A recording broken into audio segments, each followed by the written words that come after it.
Hi, Oscar and Sylvie. And thank you very much for coming and talking to all of us. Oscar, I know you're 17, you're in the first year of your A-levels. Sylvie, you're free of exams and 14? 13. The reason I've wanted to hear your voice is that this is a very grown-up problem with solutions defined by adults.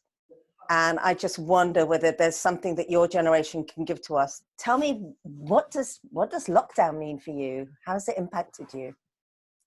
I think it's really significantly impacted my education. It's probably like the biggest thing.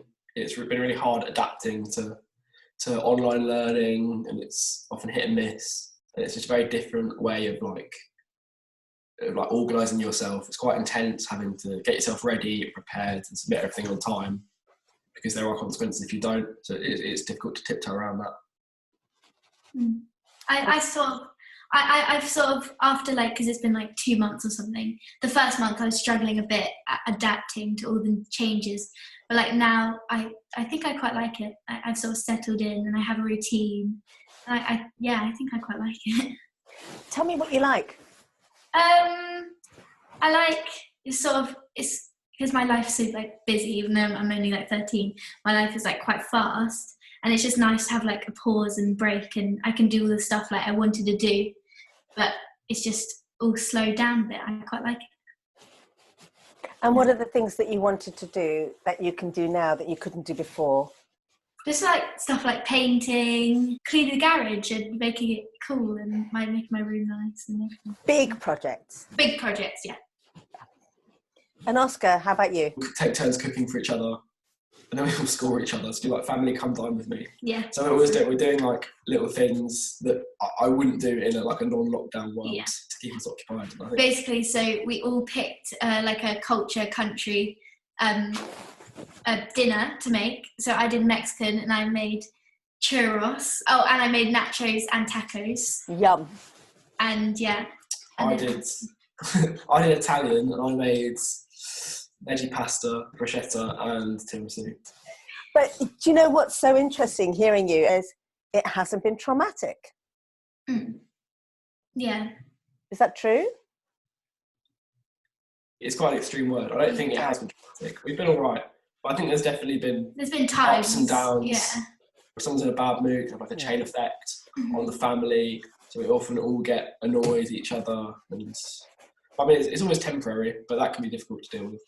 And when you look at the news, it's sometimes I get a little bit scared. It's this is actually real. And I think that's such a great point, Sylvie, because it doesn't feel real while you're sitting in your house and you're, playing Come Dine With Me, which I love, at your table, and just being a family together with all the bits and bobs that go with that. It can feel like a different world out there. I'm struck by how people outside my bubble are struggling and suffering. Yeah. So you go to school online. We have online lessons, but often it doesn't completely work out. So sometimes teachers might say, well, we're not going to have a lesson today. Or for example, last week, my history teacher, his Wi-Fi went down. So we couldn't have 2 lessons. And some teachers send out a bit too much. I think they're sort of struggling to find the mid ground for what is too much and what is too little. And I don't think they've found that yet. It's very difficult. It's very difficult for teachers, especially if they're not massively technologically literate. Teachers. But if they're elderly teachers, it's just really, really hard adapting to online.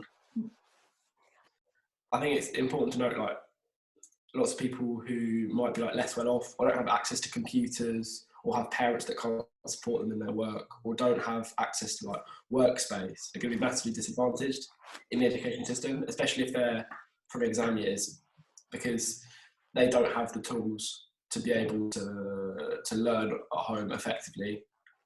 So I think it's really important to recognise that it's unfair, and it's going to put them at a massive disadvantage when it comes to exams, and that's really tricky to deal with. I think that's just an extraordinary thing that's happening for our young people today. We didn't expect that. And there is something that around the whole idea of community and a bigger picture, which is kind of odd, isn't it? When you're stuck at home with just 4 of you in your house, or just 3 of us in my house, and that we can be thinking macro, which is huge, while living micro, which is tiny, I think is an odd thing to be happening. What do you two think is going to be our new normal? How will things change? Well, I think like this isn't about me, but Dad keeps on saying that he's like not going to go to London 4 days a week like he usually does. I think a lot of people are thinking like working less days. I think the world's just going to be quite different. Do you look forward to that? Yeah, I want things to change. You must know your parents in a different way now, because you're all living the day-to-day together. But how are your relationships outside the home? Because you just can't have them in a way that teenagers would.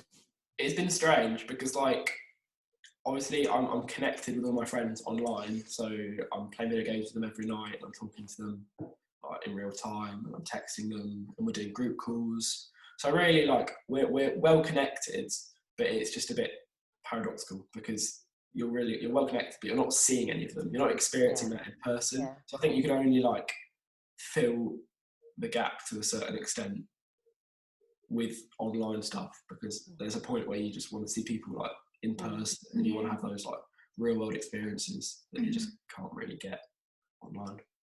And Sylvie, you're such a dance girl. Yeah. How do you do your dancing?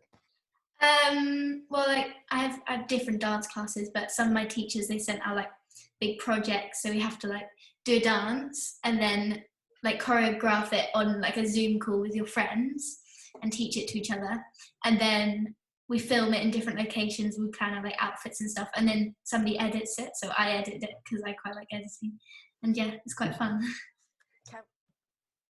Do you think that your generation finds it easier to cope with lockdown and all the uncertainty than the older generation does?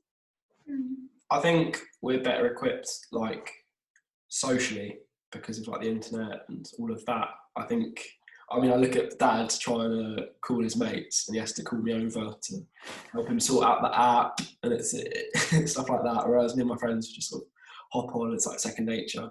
So I think the social aspect is different. But then again, like, older people, especially the elderly, are quite used to being alone and being left to their own devices in a way that the young generation aren't. So I think that's quite important. Do you think there's any message that you, as the younger generation, can give to us, the older generation, about how to deal with this and what this means? Stay connected and answer your texts and answer your calls up to an extent, and make sure like everyone's supporting each other. I think that's important. I think that's the young generation do that quite well, like checking up on each other and being in communication. I think that's something definitely Dad's generation could do a bit better.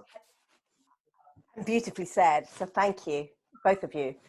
Thank you. Thanks. The interview. Yeah, it's fun. Interesting.